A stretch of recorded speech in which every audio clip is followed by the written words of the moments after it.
कार्यक्रम के पुण्यार्चक हैं आयोजक श्री दिगंबर जैन साधु सेवा समिति, शामली, उत्तर प्रदेश। सभी गुरु भक्तों का एक ही प्रण, साधु सेवा और समर्पण। इसी भाव एवं भावना के साथ कार्य कर रहा है साधु सेवा ट्रस्ट। हम जानते हैं हमारे गुरुओं ने हमें इतना सब कुछ दिया, परंतु हमने अपने गुरुओं के लिए क्या किया, ये सवाल जरूर उठता है। देश के कई ऐसे प्रांत हैं जहां पर दिगंबर मुनियों को विहार करने में बहुत कठिनाई आती है। चौके वाले न मिलने पर विहार के दौरान आहार की व्यवस्था भी नहीं बन पाती। कई गांव व शहर आज भी ऐसे हैं जहां साधु संतों के चातुर्मास नहीं हुए हैं। इन सब को देखते हुए श्री साधु सेवा ट्रस्ट का उदय हुआ, जिससे दिगंबर मुनियों के आहार, विहार, प्रवास आदि की व्यवस्था को सुचारू रूप से बनाया जा सके, जिसके माध्यम से हमारा समाज, धर्म, संस्कृति सब सुरक्षित रह सकते हैं। क्यों न हम भी अपनी चंचला लक्ष्मी का सदुपयोग करें एवं अपने सच्चे गुरुओं की रक्षार्थ हेतु आगे आएं। योजना: परम संरक्षक 1,11,111 रुपए, वरिष्ठ संरक्षक 51,151 रुपए, संरक्षक 31,131 रुपए, आजीवन सदस्य 21,121 रुपए, सदस्य 11,111 रुपए। खाता विवरण: account name VVSP Sadhu Seva trust, bank name HDFC bank limited, account number 50200073358170, IFSC code HDFC 0001273, trust PAN card AADTV 8567E, mail ID vvspsadhusevatrust@gmail.com।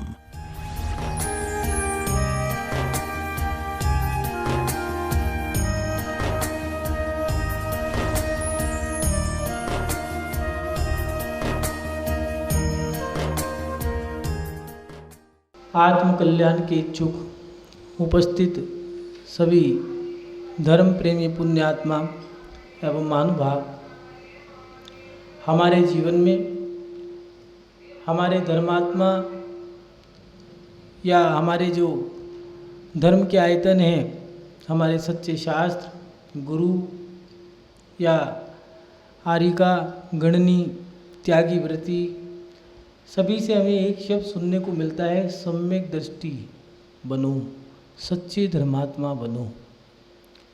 लेकिन सच्चे धर्मात्मा हम अगर बन भी गए, मान लिया हमने उनकी बात को मान ली, हम देवशास गुरु मंदिर में जाने लग गए, उन पे श्रद्धान करने लग गए, तो सवाल खड़ा होता है कि हम मिथ्यात्व को छोड़ के सम्यक को धारण कर लें तो फिर लाभ क्या होगा?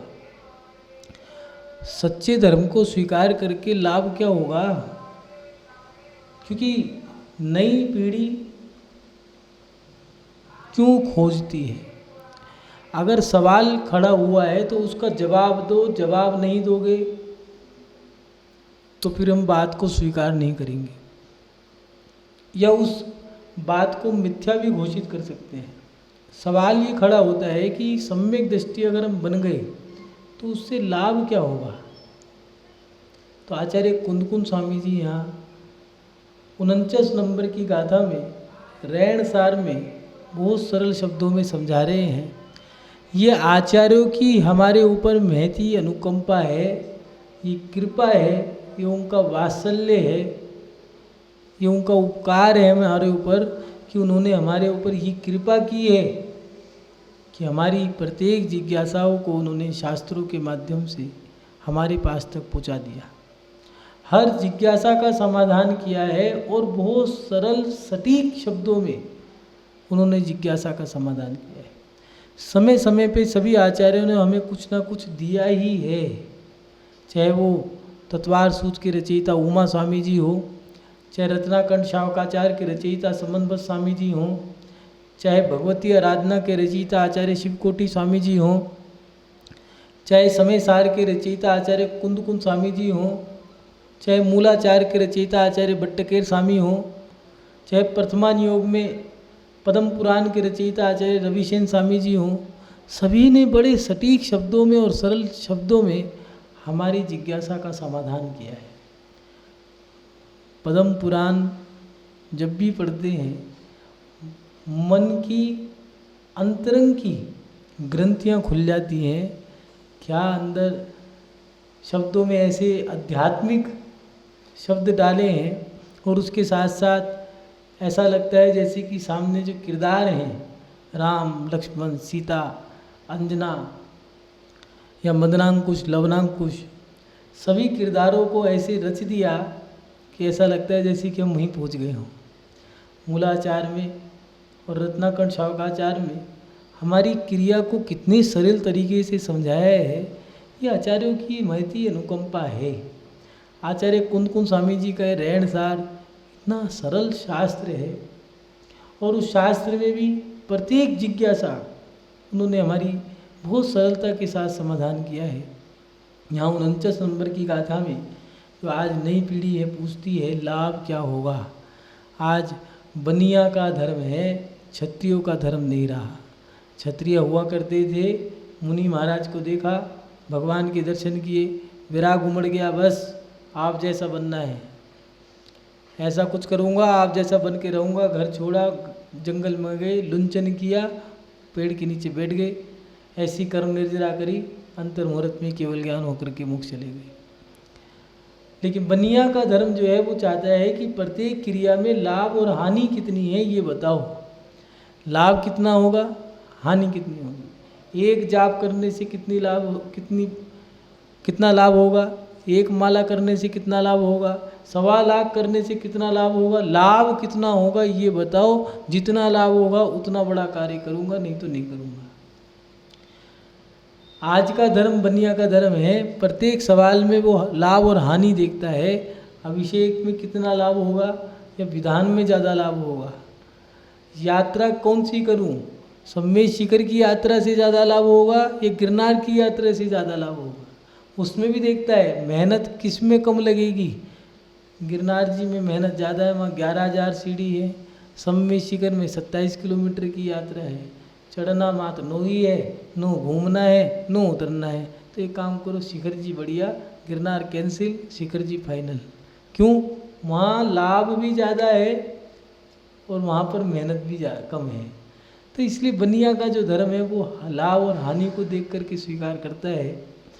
और हमारे आचार्यों की अनुकंपा है कि उन्होंने हमारी हर बात को शास्त्रों में दिया है कि किस काम को कैसे करना है, कितना लाभ होगा, कितनी हानि होगी। सम्यक दर्शन प्राप्त करने के बाद सम्यक दर्शन से लाभ भी कितना होगा, ये इस गाथा में दिया। 49 नंबर की गाथा में लिख रहे हैं, देव गुरु धम्म गुण चारित तवा यार मोक गई भेयम जिणवैण सुदिठी विणा दस्सी दिस्सई किम जाने सम्मम। यहाँ आचार्य भगवान लिख रहे हैं, देव गुरु धम्म गुण चारित तवायार मुख गई भेयम। देव गुरु धर्म गुण चारित्र तपाचार मोक्ष गति का रहस्य जिन देव के वचन सम्यक दृष्टि के बिना क्या समीचीन रूप से देखे व जाने जा सकते हैं। सम्यक दृष्टि ही इन सबको देखता है व जानता है। महानुभाव, सम्यक दृष्टि से क्या लाभ होगा, सम्यक दर्शन से क्या लाभ होगा, यहाँ बता रहे हैं कि सम्यक दृष्टि व्यक्ति जैन धर्म को समझने के लिए पहले सच्चा धर्मात्मा बनना पड़ेगा। लोग कहते हैं जैन धर्म बड़ा अटपटा है, कुछ लोगों की धारणा है कि समझ में नहीं आता, कुछ लोगों की धारणा है कि कहते सीधा है बड़ा टेढ़ा है, कुछ कहते हैं बहुत कठिन है, कुछ कहते हैं दुर्लभ है, कुछ कहते हैं असंभव है। जैन धर्म तो सरल है, किंतु जैन धर्म को समझने के लिए सच्चा व्यक्ति चाहिए।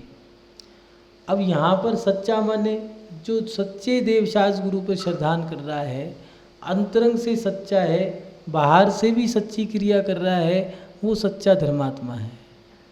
जो सच्चे देवशास गुरु पे श्रद्धान कर रहा है उसका धर्म भी अब सच्चा हो गया। ऐसा व्यक्ति, सच्चे धर्म को स्वीकार करने वाला व्यक्ति जो है, जैन धर्म को जल्दी समझ लेगा।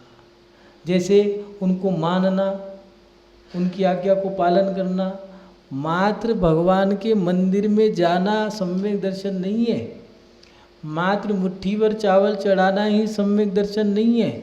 अगर सम्यक दर्शन इनको मान लोगे तो जो मंदिर में व्यास है, माली है या मंदिर का जो सेवक है, वो तो तुमसे ज़्यादा मंदिर में रहता है, फिर तो क्षायिक सम्यक दृष्टि बन गया। क्षायिक सम्यक दृष्टि नहीं बना, वो भी सम्यक दृष्टि नहीं, वो भी सेवक है। ऐसे ही हम सब भगवान पे श्रद्धान कितना कर रहे हैं। पहले सच्चा धर्मात्मा बनना पड़ेगा कि सच्चे धर्मात्मा बने हो या नहीं बने। सच्चा धर्मात्मा भगवान को मानेगा और उनकी आज्ञा में रहेगा। भगवान की आज्ञा क्या है? पानी छान के पीना, 5 पापों का त्याग करना, सम्यक दृष्टि को गुस्सा नहीं आएगा, क्रोध नहीं करेगा, कषाय कम होगी उसकी, वो बड़ों की आज्ञा में रहेगा, देवशास्त्र गुरु की आज्ञा के साथ साथ सभी का सम्मान करेगा, विनय करेगा। टटोल लो अपने अपने आप को कि हम सही मायने में सम्यक दृष्टि भी है या नहीं है। सम्यक दृष्टि देवशास्त्र गुरु की आज्ञा में चलता है। सच्चा धर्मात्मा अगर वो बन गया तो देवशास्त्र गुरु को समझने में फिर उसको देर नहीं लगेगी। लेकिन सम्यक दृष्टि बना भी है या नहीं बना। कई लोगों को मंदिर में भगवान के सामने खड़े हुए उबासी आती है। क्यों भैया? शादी में गए, नई उबासी आई, 2 घंटा चर्चा कर ली, महिलाएं 2-2, 4-4 घंटे चर्चा कर लेती हैं, एक बार भी उबासी नहीं आती। भगवान के सामने खड़ी हुई, मुंह फटा का फटा रह गया। ये क्या चक्कर है?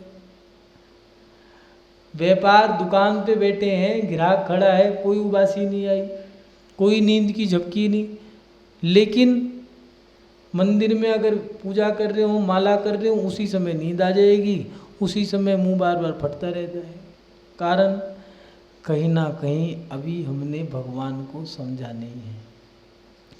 जिसके प्रति आसक्ति है उससे चर्चा करने में, उसको देखने में, उसके साथ बैठने में हमें नींद नहीं आ रही, भूख नहीं लग रही, प्यास नहीं लग रही है, और जिस पे हमें श्रद्धान नहीं है, जिसको हमने समझा नहीं है, उसके पास जाते हैं तो एकदम नींद आ जाती है। कारण हमने समझा नहीं। अभी सही मायने में हम सम्यक दृष्टि भी बने नहीं हैं। सम्यक दृष्टि का लाभ तो तब प्राप्त होगा जब आप सम्यक दृष्टि बन जाओगे। आचार्य भगवान लिख रहे हैं कि देव गुरु धर्म गुण चारित्र तपाचार मोक्ष गति का रहस्य जिन देव के वचन सम्यक दृष्टि के बिना क्या समीचीन रूप से देखे व जाने जा सकते हैं? नहीं जाने जा सकते। क्यों? क्योंकि सम्यक दृष्टि भगवान को समझ सकता है, उनके वैराग को समझ सकता है, उनकी वो नासा पे जो दृष्टि है, उनका जो आभामंडल है, उनका जो मुखमंडल है, उसको देख करके उसे आनंद आता है। सम्यक दृष्टि निर्गन साधु को देख करके अंग अंग रोम रोम प्रफुल्लित हो जाते हैं। लेकिन जिसका सम्यक तभी श्रद्धान मजबूत नहीं है, वो अभी डरेगा। कुछ लोग धर्म भक्ति करते हैं, धर्म करते हैं, डरते नहीं हैं। कुछ लोग डरते हैं, लेकिन धर्मात्मा जो सच्चा धर्मात्मा है वो धर्म से डरता नहीं है, वो पाप से डरता है। सच्चे धर्मात्मा में डर तो होता है, लेकिन वो पाप से डरेगा। वो कहेगा भैया रात हो गई, अब मेरा चलना नहीं है। वो पानी छान के पिएगा, एक बूंद भी अनचनी आ गई तो वो कहेगा भैया मुझे पाप लग जाएगा। वो पाप से डरता है, वो लोगों से नहीं डरता। सम्यक दृष्टि में डर नहीं होता है, लेकिन पाप का डर जरूर होता है कि हे भगवान मेरे पापों की वृद्धि ना हो। इसलिए सच्चा धर्मात्मा सही मायने में अगर सही धर्मात्मा है तो वो उस भगवान को समझ जाएगा, गुरुओं को समझ जाएगा। उसके साथ साथ उसका तप भी कुछ अलग होगा। सच्चा धर्मात्मा है तो तप करने में आकुलता व्याकुलता नहीं होगी। वो उपवास भी करेगा तो उसके चेहरे पे वही निखार रहेगा, वही आनंद आएगा, जबकि उसके तप से उसके अंतरंग में ऊर्जा आएगी। और जो बिना सम्यक दर्शन का तप है, उस तप के अंदर ऊर्जा कम रहेगी, स्वार्थ ज़्यादा होगा। या तो मुझे विद्या प्राप्त हो जाए, सिद्धि प्राप्त हो जाए, रिद्धि प्राप्त हो जाए, या फिर मेरा कार्य सिद्ध हो जाए। कई लोग व्रत करते हैं। एक वो व्रत आता है, चांद को देखा, पति को देखा, पति की उम्र 50 साल बढ़ गई। हाँ, एक व्यक्ति ने कहा ठीक है, मैं गोभी को देखूंगा, पत्नी को देखूंगा, गोभी मुरझा जाती है, पत्नी मर जाएगी। अगर ऐसे व्यक्ति की उम्र बढ़ने लगी और गोभी को देख करके मुरझाने लगी, तो फिर ये चांद और गोभी देखते रहेंगे। किसी को जब मारना हो मर जा, वो भी कह रहे हैं देख तुझे जान से मार दूंगी, नहीं विश्वास करता, ले पानी पी के दिखाती हूँ। इन चीज़ों से हमारा धर्म नहीं बढ़ता, ये तो हमारा स्वार्थ है। ये व्रत ये तप हमारे धर्म के नहीं है। सच्चा तप जो होगा उसको करने से हमारे अंतर में आनंद आएगा। इसलिए सच्चा धर्मात्मा है तो तप करने के बाद आकुलता व्याकुलता नहीं होती। उससे तो पूछो कैसा है, श्वास कैसा है, आनंद। शरीर कमज़ोर हो गया है, वो तो एक ही बात कहता है, शरीर तो घोड़ा है, मुख्य तो आत्मा है। आत्मा को जितना खिलाओगे उतना मजबूत होगी। आत्मा को क्या खिलाएं, आत्मा तो कुछ खाती नहीं। आत्मा को ज्ञान की आवश्यकता है। जितना आप अंतरंग से आत्मीय तप करोगे, जितना आप अंतरंग से आत्मा की गहराइयों से आप तप करोगे, ज्ञान का अध्ययन करोगे, ध्यान करोगे, उतना आपके अंतरंग में आनंद आएगा, उत्साह बढ़ेगा, हर्ष उल्लास उमंग बढ़ता है। बाहरी क्रियाओं से हमें लाभ नहीं होता। महानुभाव, भगवान को समझना आसान नहीं है, लेकिन जो सच्चा होगा वो सच्चे देवशास गुरु को समझ जाएगा। उसके साथ साथ जो तप है वो तप भी अगर सम्यक दृष्टि करता है तो उसे आकुलता व्याकुलता नहीं होती। कई लोग पर्वों के दिनों में, अभी अष्टानी का पर्व आने वाला है, 10 लक्षण पर्व गया है, पर्वों के दिनों में उपवास कर लेते हैं। उनके मन में आता है हे भगवान ये जल्दी से समाप्त हो दिन, जिससे कि मेरा उपवास पूरा हो जाए। धर्मात्मा व्यक्ति सही मायने में अगर धर्मात्मा को कहता है हे भगवान ये 10 दिन ऐसे ही चलते रहे, कभी समाप्त ना हो, ये दोनों में भावनाओं का अंतर है। सम्यक दृष्टि, एक व्यक्ति भगवान के अंदर देख रहा है तो कुछ नहीं है, नंगे बाबा हैं। एक व्यक्ति कह रहे हो साक्षात भगवान की मूर्ति है। दोनों में के नजरिए में फर्क है, दोनों की श्रद्धान में फर्क है, दोनों के अंतरंग की दृढ़ता में अंतर है, परिणामों में अंतर है, विचारों में अंतर है। क्यों? कहीं ना कहीं उनके धर्म में भी अंतर है। इसलिए यहाँ कह रहे हैं कि अगर सम्यक दृष्टि है तो वो भगवान को जल्दी जान जाएगा। उसके साथ साथ उस धर्म, देव गुरु धर्म गुण चारित्र, सम्यक दृष्टि जो व्यक्ति है देव को, गुरु को, धर्म को, गुणों को, चारित्रों को। अधर्मात्मा व्यक्ति है तो सामने वाले के अवगुणों को देखिएगा, धर्मात्मा व्यक्ति गुणों को देखता है। ये नियम है। एक बेटी ने रोटी बनाई, माता पिता दोनों बैठे हैं, माँ कह रही है इतना सिखाया जला दी, पिता कह रहा है कोई बात नहीं, मैंने तो इससे भी ज़्यादा सोची थी, इन्हें तो कम जलाई है, वाह बेटा अगली बार और अच्छी बनाना। दोनों में अंतर है।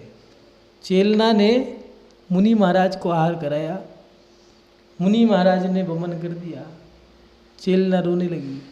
मुनि महाराज ने और वमन कर दिया, पल्लू खराब हो गया, उसके ऊपर ही वमन कर दिया, रोने लगी और जोर से। मुनि महाराज बैठ गए, अंतराय कर दी। मुनि महाराज कहने लगे क्यों, क्या वो रो क्यों रही हो? कहने लगी कि मैं आज मेरा पाप कर्म का उदय है, तीव्र पाप कर्म का उदय है कि मुनि महाराज आए, लेकिन मेरा एक अन्न भी, एक दाना भी उनके पेट में नहीं गया, सब निकल गया। वो मुनि महाराज जो थे वो तो देव था, उसकी परीक्षा लेने आया था। कहने लगा मैं हार गया, सही में तुम जीत गई, तुम्हारा श्रद्धान जो है ऐसा श्रद्धान सम्यक दृष्टि मान मान, ये है सच्चा श्रद्धान। वो दोषों में भी गुण ही देखता है। आज के समय में श्रद्धान कमजोर है, हमारा तप तो बढ़ रहा है, श्रद्धान कितना बढ़ा। हम देखें कि हम श्रद्धान कितना मजबूत कर पा रहे हैं, हमारा अंतरंग का श्रद्धान कितना मजबूत। विधान हम बहुत कर रहे हैं, अनुष्ठान हम बहुत कर रहे हैं, यात्राएं हम बहुत कर रहे हैं, लेकिन विधान अनुष्ठान यात्राएं करने के बाद हमारा सम्यक दर्शन कितना मजबूत है, इस पे हमने ध्यान भी दिया। हम जितना शास्त्रों को पढ़ रहे हैं, समय सार, नियम सार, प्रवचन सार पढ़ लिया, पता नहीं कितने लोग हैं जो समय सार की गाथाएं याद कर चुके हैं। मूलाचार, भगवती आराधना जैसे ग्रंथ पढ़ लिए, तत्वार सूत्र के पीछे पड़े हैं, छोड़ेंगे नहीं, याद करके मानेंगे। लेकिन उनसे पूछो कि तुमने शास्त्र तो पढ़ लिए, लेकिन सम्यक दर्शन उन शास्त्रों को पढ़ने के बाद बढ़ा भी या नहीं बढ़ा? हमारा सम्यक दर्शन कितना मजबूत हुआ है? ये सम्यक दर्शन हमारे गुणों को बढ़ाता है। लेकिन हमारे गुण बढ़े हैं या घटे हैं? हमारे तप से हमारी आत्मीय विशुद्धि बढ़ी है या घटी है? हमारे त्याग करने से, दान देने से हमें अंतरंग में आनंद आया या हमारी संक्लिष्टता बनी? अगर संक्लिष्टता बनी है, वो दान व्यर्थ हो गया, वो तो हानिकारक हो गया। देकर दिया भी और नुकसान, अंतरंग की विशुद्धि घट गई। तप करने के बाद धर्म छूट गया तो वो तप तो हमारे लिए हानिकारक हो गया। तप कैसे करना है? 6 आवश्यक क्रियाओं का पालन, देव पूजा, गुरु उपासना, स्वाध्याय, संयम, तप और त्याग, ये 6 चीज़ों का आपको पालन करना है। तब जाकर के आप कोई उपवास कर सकते हो। मतलब उपवास के दिन में 6 आवश्यक क्रियाएं भी नहीं छूटनी है। और अपन लोग ने उपवास तो कर लिए, ये 6 आवश्यक क्रिया की या नहीं की? स्वाध्याय कितना किया? कितनी भी सांसारिक क्रिया हो, कितनी भी धार्मिक क्रिया हो, 6 आवश्यक क्रिया नहीं छूटनी है। धर्मात्मा व्यक्ति सेठ सुदर्शन शमशान में बैठ के समय कर रहे हैं। वर्णी जी, सहजानंद वर्णी, गणेश प्रसाद वर्णी, जिनेन्द्र प्रसाद वर्णी, शिखर जी जा रहे हैं वर्णी जी, प्यास लगी, जमीन में से पानी निकल आया। हम पता नहीं कितनी समय शिखर की यात्रा कर चुके, एक पौधा भी नहीं खिला, एक फूल भी नहीं खिला, मुरझाई पत्ती भी नहीं खिली। इतना तो दूर की बात, हमारे सिर का दर्द और बढ़ गया, घटा है नहीं। कहीं ना कहीं सम्यक दर्शन में कमी। वर्णी जी कह रहे हैं, भगवान मैं नहीं जानता, तू जाने, तेरा काम जाने। अगर मैं मुझे कुछ हो गया तो धर्म से लोगों का श्रद्धान कम हो जाएगा। और देखो जमीन में से पानी निकल के आ गया। ये है सच्चा श्रद्धान, ये है हमारे तप का लाभ। हमने तप कितना किया? जितना तप किया उससे हमें आनंद भी मिला नहीं मिला? दान तो कर दिया, दान करने के बाद हमें लाभ हुआ या हानि हो गई? अब कह रहे हैं भैया आज तो दे दिया, आज के बाद हम आएंगे ही नहीं। ये तो अपच हो गया। उसके साथ साथ हमारे धर्म से सामने वाले का धर्म बढ़ रहा है या घट रहा है? सोचें कि हम जितने धर्मात्मा बन रहे हैं, आज के समय में जो हमने डिग्रियां ले ली हैं, उपाधियां ले ली हैं, धर्मात्मा शिरोमणि, भक्त शिरोमणि, परम भक्त, परम कम भक्त, सॉरी ये तो आता ही नहीं, कम भक्त नहीं आता है। कम भक्त भी आता है क्या? ये हमने बड़ी बड़ी डिग्रियां ले ली हैं, हमने प्रशस्तियां घर में टांग दी हैं, लेकिन सही मायने में हम जितने बड़े धर्मात्मा बने हैं, क्या हमारे बगल में बैठने वाले व्यक्ति को हमारे धर्मात्मा बनने से उसे लाभ भी हुआ या नहीं हुआ? कहीं ऐसा तो नहीं कि हमारे धर्मात्मा बनने से उसकी विशुद्धि घट गई हो? हम धर्मात्मा तो बन गए, लेकिन हम कैसे धर्मात्मा बने हैं? अंतरंग का सम्यक कितना मजबूत हुआ है, कितना दृढ़ श्रद्धान हुआ है, इसको भी देखें। धर्म को समझना बड़ा कठिन काम है, ऐसा लोग कहते हैं, लेकिन सम्यक दृष्टि को समझने में देर नहीं लगती। मुनि महाराज आए हैं और वो महिला जिसके तन पे कपड़े भी फटे हुए हैं, साड़ी भी फटी पहन रखी है, खीर बनाई है और मुनि महाराज को आ गए। ओहो, 3 लोक के नाथ की मुद्रा को धारण करने वाले अतिथि मेरे घर में आए हैं, खीर जो है वही खीर खिला रही है और मुनि महाराज खीर ले रहे हैं, वो दे रही है। मुनि महाराज समझ गए कम है, ठीक है, जितनी खानी थी लेके चले गए। और वही देखो, वही खीर आछिन रिद्धिधारी मुनि महाराज थे, पूरे गांव ने खा ली, पूरे नगर ने खा ली, लेकिन खीर कम नहीं पड़ी। ये है हमारा सम्यक दर्शन। अब हमारे सम्यक दर्शन को देखिए, मुनि महाराज आए हैं, अब चौका लगाने के लिए भी कहना पड़े, चौका लगा लो। खीर तो दूर की बात, खिचड़ी खिलाने वाले भी नहीं है। खिचड़ी खिलाने में भी खीर से सस्ती खिचड़ी, खिचड़ी से सस्ता पानी, वो भी नहीं खिला पा रहे। कैसा लगे? कितना सम्यक दर्शन हमारा मजबूत है। हमने स्वाध्याय बढ़ा दिया है, ग्रंथों को बढ़ा दिया है, यात्राओं को बढ़ा दिया है, दान को बढ़ा दिया है। क्या हमने अंतरंग की विशुद्धि बढ़ाई? समायिक कितनी बढ़ाई, समता कितनी बढ़ाई, त्याग कितना बढ़ाया, बुराइयों का कितना त्याग किया? ये है हमारे धर्म का परिणाम। यहाँ आचार्य भगवान सम्यक दर्शन के बारे में लिख रहे हैं कि सम्यक दृष्टि व्यक्ति देव, गुरु, धर्म, गुण, चारित्र, तपाचार, मोक्ष गति का रहस्य, जो तत्वार सूत्र पढ़ते हैं, समय सार पढ़ते हैं, रहस्य ग्रंथ हैं, सिद्धांत और तत्वार सूत्र, ये सूत्र ग्रंथ जो होते हैं, ये साधारण व्यक्ति को 1000 बार भी पढ़ ले समझ नहीं आ सकते। ये व्यक्ति, पढ़ने वाला व्यक्ति, इसके लिए दिया है सम्यक दर्शन होने के साथ साथ गुरु का पाद मूल भी होना जरूरी है, क्योंकि सूत्रों में रहस्य भरा है और रहस्य को जानने की कला मात्र एक गुरु के अंदर होती है।